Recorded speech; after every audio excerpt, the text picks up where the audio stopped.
single Muslim sisters who are late 30s, early 40s, and for one reason or another, you haven't had children yet, and you don't want to close off that possibility.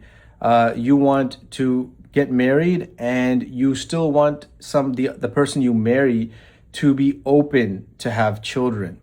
So I have a very specific piece of advice for you. And if you're a brother, guys, come on, I don't want you guys to be commenting, oh, why'd you wait so long? Or, oh, okay, she was career before and now she's not. And like, guys, respectfully, it's none of our business. I don't really like the comments from the guys who are judging and who are assuming and projecting things. If you follow my page, you know that I'm not in the business of pitting men and women against each other or throwing out sweeping statements about men and women.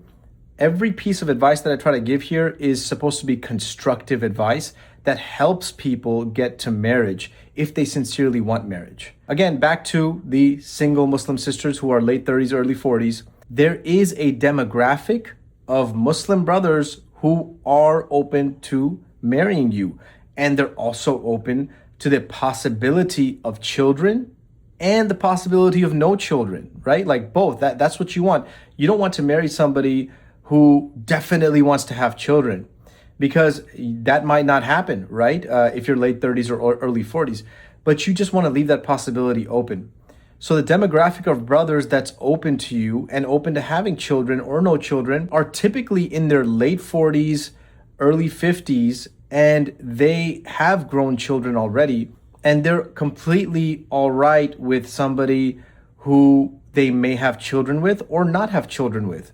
And a lot of them are financially stable. No matter what demographic you're in, there is a certain demographic that is open to you.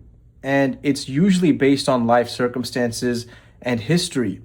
So you should try to see if you're open to that demographic and what preconceived notions you might have that are stopping you from being open to that demographic. Because some of these sisters who are late 30s and early 40s, they are not open to somebody who's already had kids or something like that, because they feel like that's somehow a negative. If somebody's had kids, you can actually see and assess their relationship with their children to see if they're a good parent, which is a positive, because before somebody becomes a parent, it's a flip of the coin. So you don't know what kind of a parent they'll turn out to be.